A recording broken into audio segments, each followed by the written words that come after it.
اعوذ باللہ من الشیطان الرجیم بسم اللہ الرحمن الرحیم اولما اصابتکم مصیبۃ قد اصبتم مثلھا قلتم انا ھذا، تو جب تم پر ایک مصیبت آئی جب کہ تم اس سے دگنی مصیبت جو ہے ان کو پہنچا چکے ہو، قلتم انا ھذا، تم کہتے ہو یہ کہاں سے آ گیا، یہ کیوں ہو گیا،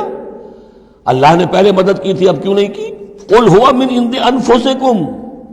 اے نبی کہہ دیجئے یہ تمہارے اپنے نفسوں کی شرارت کی وجہ سے ہوا، تم نے غلطی کی، تم نے حکم کی خلاف ورزی کی۔ حتی اذا فشلتم وتنازعتم فی الامر وعصیتم من بعد ما اراکم ما تحبون ان اللہ علی کل شیء قدیر، اللہ تو ہر چیز پر قادر ہے۔ گویا کہ اسی مضمون کو دوہرا کر لایا گیا کہ وَلَقَدْ صَدَقَكُمُ اللَّهُ وَعْدَهُ، اللہ وعدہ اپنا پورا کر چکا تھا۔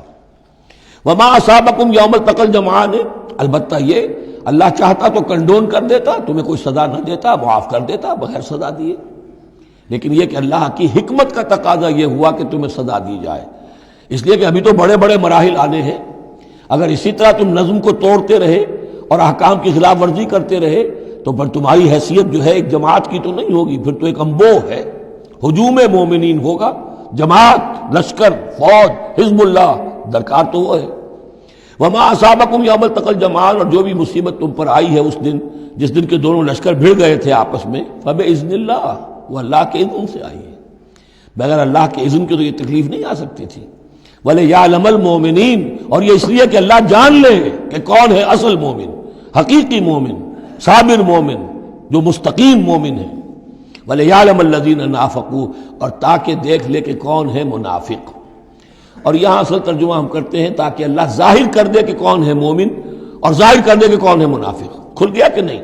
300 کو لے کر عبداللہ ابن ابی چلا گیا تو اب سب کو پتہ تو چل گیا، آئندہ ان کی بات پر اعتبار تو نہیں کریں گے، وہ چکنی چپڑی باتیں کریں گے تو ان کی باتیں جو ہے کان لگا کے سنیں گے تو نہیں۔ تو اللہ تعالیٰ نے چاہا کہ who's who and what is what یہ بالکل مبرہن ہو جائے، واضح ہو جائے۔ وقیل لہم تعالوا، اب یہاں وہ تذکرہ ہو رہا ہے آخر میں اس واقعے کا کہ جب کہ عبداللہ ابن ابی 300 آدمیوں کو لے کے واپس چلا گیا، اس وقت کچھ لوگوں نے اس سے کہا ہوگا کہ کہاں جا رہے ہو بے وقوفو، اس وقت تو لشکر سامنے آمنے سامنے کھڑے ہیں اور 300 آدمی نکل جائیں 1000 میں سے تو بقیہ جو باقی ہیں ان کے بھی کچھ نہ کچھ دلوں میں کمزوری پیدا ہوگی، جیسے کہ بنو حارثہ اور بنو سلمہ کے اندر کمزوری عارضی طور پر پیدا ہو گئی تھی۔ تو سمجھانے والوں نے جب کہا فقیل لہم تعالوا قاتلوا فی سبیل اللہ اب ادفعوا، آؤ بھائی آؤ، کہاں جا رہے ہو، اللہ کی راہ میں قتال کرو یا دفاع کرو۔ دفاع ہو رہا ہے تو مدینے کے اوپر حملہ ہوگا تو کیا ہوگا، اگر یہاں پر یہ لشکر جو ہے شکست کھا گیا تو کیا تمہاری بہو بیٹیاں جو ہے پھر آ کر وہ انہیں لے کر اپنی بالیاں بنا کر نہیں لے جائیں گے؟ اللہ کی راہ میں جنگ کرو، اگر یہ نہیں تو کم سے کم اب دفاع جو ہے مدینے کا اس کے لیے تو کھڑے رہو۔ قالوا لو نعلم قتالا لاتبعناکم، ان کا اگر ہم سمجھتے کہ جنگ ہونی ہے تو ہم ضرور تمہارا ساتھ دیتے، یعنی یہ تو در حقیقت نورا کشتی ہو رہی ہے، یہ حقیقت میں جنگ ہے ہی نہیں۔ یہ محمد کے ساتھی جو مہاجرین آئے ہیں مکے سے اور یہ جو مکے سے اب آئے ہیں چڑھ کر، یہ سب ایک ہے کہ تھیلے کے چٹے بٹے ہیں اور ہمارا ان سے کوئی سروکار نہیں۔ لو نعلم قتالا لاتبعناکم ہم للکفر یومئذ اقرب منہم للایمان، اس دن وہ ایمان کی نسبت کفر سے قریب تر تھے۔ یقولون بافواہہم ما لیس فی قلوبہم، وہ اپنے منہوں سے وہ بات کہہ رہے ہیں جو ان کے دلوں میں نہیں ہے۔ واللہ عالم بما یکتمون، اور جو کچھ وہ چھپا رہے ہیں وہ اللہ کے علم میں ہے۔ الذین قالوا لاخوانہم وقعدوا لو اطاعونا ما قتلوا، یہ وہ لوگ ہیں کہ جنہوں نے کہا، ان کے جو بھائی جو وہاں پر ابو سلمان صادق الایمان تھے جو وہاں شہید ہو گئے، تو جو لوگ بیٹھے رہے تھے انہوں نے کہا لو اطاعونا ما قتلوا، اگر وہ بھی ہمارے ساتھ آ گئے ہوتے، ساتھ ہمارے چلے آتے، 300 ہم آئے تھے، وہ اور بھی آ جاتے تو قتل نہ ہوتے۔ قل فادرؤوا عن انفسکم الموت ان کنتم صادقین، تو اے نبی ان سے کہیے اچھا اگر سچے ہو تو اپنی جانوں سے موت کو ہٹا کر دکھاؤ، کیا موت سے بچے رہو گے؟ کیا موت یہاں گھروں میں نہیں آئے گی؟ ولا تحسبن الذین قتلوا فی سبیل اللہ امواتا، اب وہ پھر آیت آ گئی 19ویں رکوع کی، ولا تقولوا لمن يقتل فی سبیل اللہ امواتا بل احیاء ولکن لا تشعرون، سورہ بقرہ اس کے 19ویں رکوع کی آیت ہے۔ اور یہاں وَلَا تَحْسَبَنَّ الَّذِينَ قُتِلُوا فِي سَبِيلِ اللَّهِ أَمْوَاتًا، ہرگز نہ سمجھنا ان لوگوں کو جو اللہ کی راہ میں قتل ہو جائیں کہ وہ مردہ ہیں، بل احیاء، بلکہ وہ تو زندہ ہیں،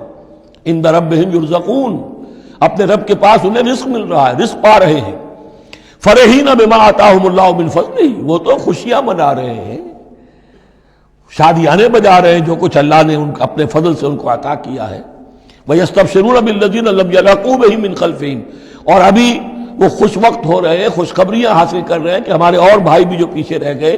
ابھی شہادت کی خلت انہیں نہیں ملی، وہ بھی آئیں، اور جو ہمیں اللہ تعالیٰ نے ناز و نعم کے اندر اس وقت رکھا ہوا ہے اس سے وہ بھی شاد کام ہوں جو ان کے پیچھے ہیں۔ اللہ خوف علیہم ولا هم یحزنون، کہ ان پر کوئی نہ خوف ہوگا اور نہ وہ کسی حزن سے دوچار ہوں گے۔ یستبشرون بنعمت من اللہ وفضل،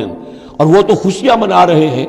اللہ تعالیٰ کی نعمت کی وجہ سے اور اس کے فضل کی بنا پر، وَأَنَّ اللَّهَ لَا يُضِيعُ أَجْرَ الْمُؤْمِنِينَ، اور یہ اس بات پر کہ اللہ تعالیٰ اہل ایمان کے اجر کو ضائع نہیں کرتا۔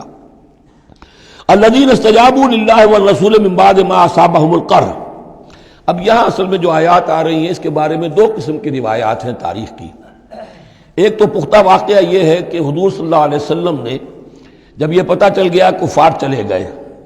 اب جو بھی کچھ ضروری کام تھے وہ کیے، جو بھی شہداء تھے دفنایا، پھر اچانک آپ کو خیال آیا کہ یہ کفار چلے گئے ہیں، لیکن ہو سکتا ہے انہیں اپنی غلطی کا احساس ہو کہ مسلمان جو ہیں اس وقت تو یوں سمجھیے کہ وہ بالکل اس حالت میں تھے کہ ہم ختم کر سکتے تھے کہ دوبارہ نہ آ جائے، سیکنڈ تھاٹ نہ ہو۔ تو آپ نے فیصلہ کیا لوگوں مسلمانوں چلو تعاقب کرو تاکہ انہیں معلوم ہو جائے کہ ہماری ہمت ہاری ہوئی نہیں ہے، انہیں پتہ چلے گا کہ مسلمان اس وقت بھی اس کیفیت میں کہ ہمارے تعاقب میں آ رہے ہیں تو پھر وہ جرأت نہیں کریں گے۔ تو اس وقت اہل ایمان جو تھے انہوں نے اس کے باوجود کہ جسم جو ہے زخموں سے چور چور تھے، اتنا بڑا صدمہ پہنچا تھا، پھر وہ تیار ہو گئے اور حضور 8 میل تک حمراء الاسد تک چل کر آئے مدینے سے باہر، اور وہاں جو ہے ابو سفیان کو وہ خیال فی الواقع آ چکا تھا اور وہ لوٹنے کی فکر کر رہا تھا۔ ایک تاجر ادھر سے آ رہا تھا، اس نے کہا تھا جا کے مسلمانوں سے بتا دو کہ میں بہت بڑا لشکر لے کر آ رہا ہوں فوراً۔ تو آ کر انہوں نے کہا بھی، لیکن اس کے بعد انہوں نے کہا کہ جو بھی ہو سو ہو، جو اللہ کا حکم ہے اس کے رسول کا حکم ہے، ہم تو کمر کس کے آ گئے ہیں۔ اسی طرح کا واقعہ بیان ہوتا ہے کہ ابو سفیان جاتے ہوئے یہ کہہ گیا تھا کہ اب اگلے سال دوبارہ ملاقات ہوگی بدر میں، یعنی 1 سال پہلے بدر میں جنگ ہوئی تھی، اب 1 سال کے بعد جو ہے یہ احد میں ہم آ گئے مدینے پر حملہ آور ہو کر، اب ہمارے تمہارے درمیان تیسرا مقابلہ بدر میں ہوگا اگلے سال، وہ بدر صغریٰ کہلاتا ہے۔ تو حضور اس کے لیے نکلے، گئے بدر تک، ادھر سے ہی ابو سفیان اپنا پورا لشکر لے کر آئے، اور اس مرتبہ پھر وہی کیا کہ کچھ لوگوں کے ذریعے سے ہراسمنٹ پیدا کی، خوف پیدا کیا کہ لوگوں کیا کر رہے ہو بے وقوفو، وہ قریش تو بہت بڑا لشکر لے کر آ رہے ہیں، بہت بڑا لشکر لے کر آ رہے ہیں۔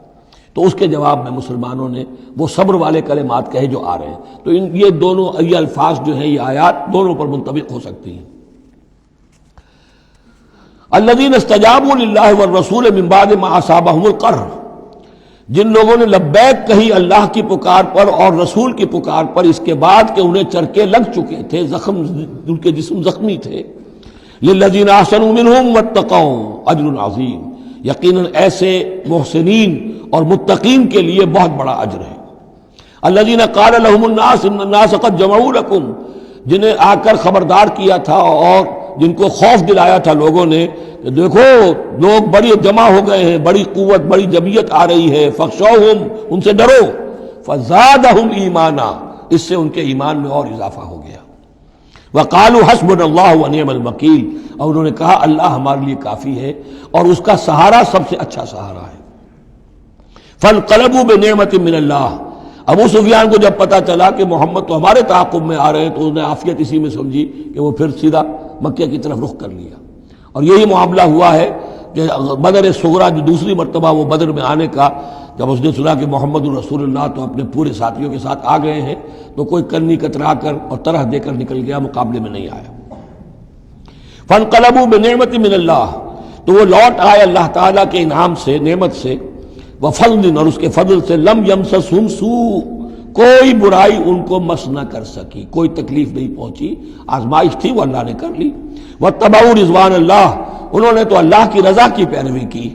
واللہ ذو فضل عظیم، اور یقیناً اللہ تعالیٰ بڑے فضل کا مالک ہے۔ صدق اللہ العظیم۔